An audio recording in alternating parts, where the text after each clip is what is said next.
So the summer months are finally here. Yay! I'm so excited. I know all of you are too, but we can't forget about our skin over the summer. I know in the winter months it's super, how do I take care of my skin?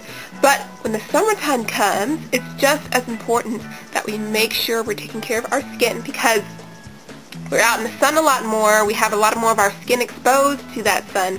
So we got to make sure we're keeping it healthy, we're keeping it safe, and we also want to look good. So here's some tips I'm going to give y'all to keep your skin healthy, safe, and to make it look good for summer. So if you want to hear those tips, then stay tuned. So I hate to be the dead dog, but SPF is so important. That's why I'm starting it off as number one. No matter what your skin color is, whether you're really light or you're on the darker side, SPF is really important, because the sun can damage any skin type. It doesn't matter what skin type it is. You need to wear an SPF. An SPF that's at least 15, but preferably higher. More towards 30 is better, especially if you know you're going to be out in the sun.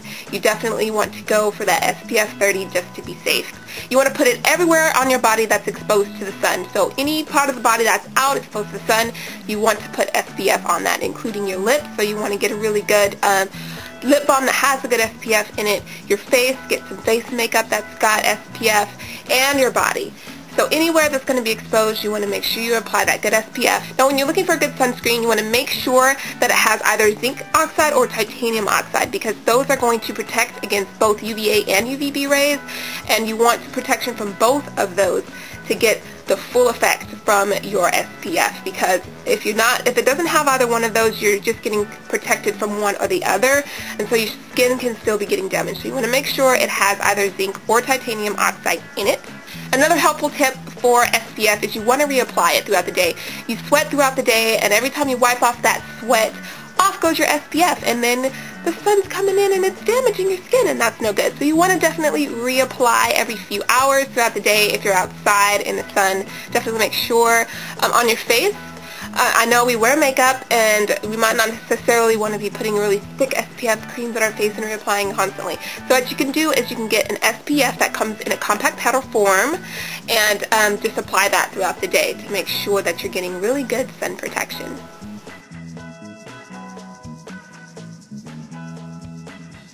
So I know we all want to be rocking out in the sun looking like Jennifer Lopez with our glowy skin. The way to get that is to exfoliate. You must exfoliate. I know it's one of those things that's thrown about for winter skincare, but I feel like a lot of people kind of stray away from the exfoliation during the summer months, because you feel like your skin's not quite as dry, so you don't need to exfoliate, but you do. Your skin cells, they shed at an alarmingly rapid rate. They're always shedding, and if you don't exfoliate them off, it's just going to sit there on your skin looking sad, and your skin's going to be dull.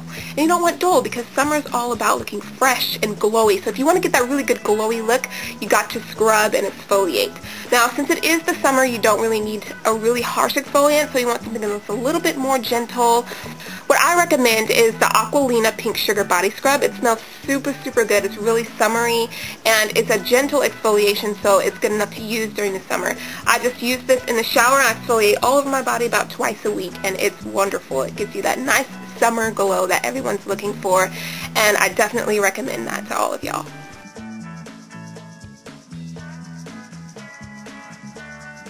So now you've heard of drinking green tea, but have you ever heard of applying it to your face or your body? Well, now you have. Green tea has excellent benefits, antioxidants and stuff, and all those same benefits that you get from drinking it, you can get from applying it to your face. And not only that, if you put it on after you've been in the sun, it can actually kind of try to reverse some of the sun damage that could have occurred. So if you've been out in the sun for a prolonged period of time, once you come back inside, soothe your skin with a little bit of green tea. You can just dab it onto a cotton ball and dab it all over the face, and it starts to combat some of that nasty damage that leads to wrinkles and skin cancer and all that bad stuff. And skin cancer now is the most common form of cancer, so we've got to protect ourselves, ladies and gents. We've got to protect ourselves.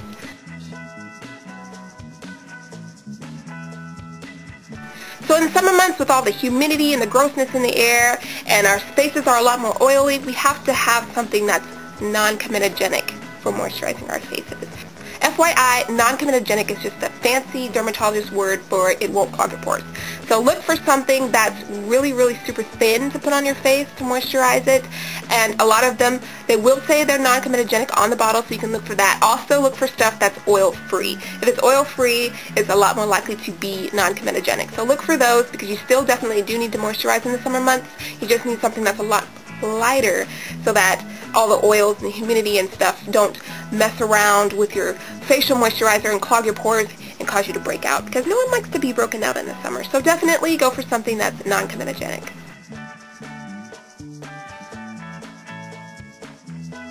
Now in the summer months, it's a good idea to trade in that old liquid foundation for something lighter and more summer appropriate, like a tinted moisturizer or a mineral-based powder foundation.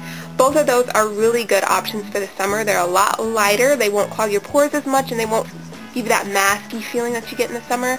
Me, I tend to just nix foundation altogether in the summertime. I usually just reserve it for special occasions or going out at night when it's cooler, because my foundation is just going to run all off my face if I wear it. I'm in Texas, y'all. It's hot. So if you're living somewhere that's really hot, gets really humid in places like that, definitely go more towards a powder-based mineral foundation, something really light, something that's not going to slide all off your face like a liquid foundation.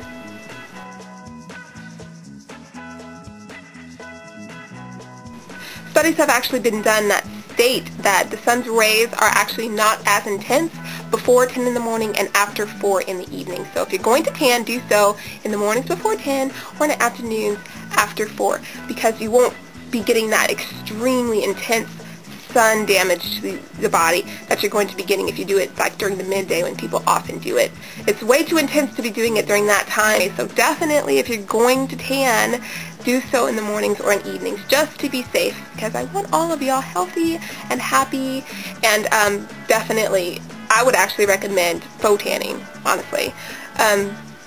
They've come such a long way with self-tanners recently that you can get a really good looking tan from self-tanners, and no one will even know that it's a self-tanner, seriously. So I highly recommend actually using self-tanners, but if you must tan, if you like the sun-kissed look of it all, mornings and evenings are best.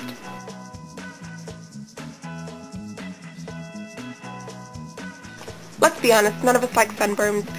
None of us think that they're attractive. So in order to get rid of the redness and get rid of the inflammation and actually soothe the skin at the same time, what I recommend is just soaking a wash rag in ice water, wringing it out, and just placing it on the areas that you got sunburn. Neck, shoulders, face. It'll soothe the skin, take down the inflammation, and also following that up with an aspirin mask. That'll actually bring the redness down and also continue to soothe the skin. Last but not least, drink lots of water. We sweat a lot, we lose lots of water, and in order to keep your skin looking really good and really supple, you got to rehydrate it with lots and lots of water. So that's probably the most simple skincare tip ever, is to drink lots and lots of water. And in fact, I'm due for a glass.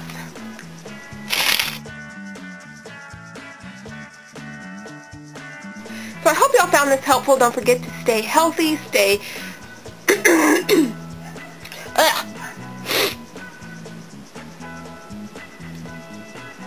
Probably got a water mustache now. My lipstick probably is like all gone. Oh my gosh! Got ice down my shirt.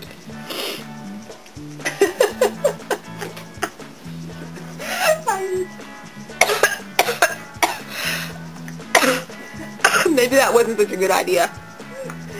I'm dying. I got water all over my face. So I hope y'all found this helpful. Don't forget to stay healthy, stay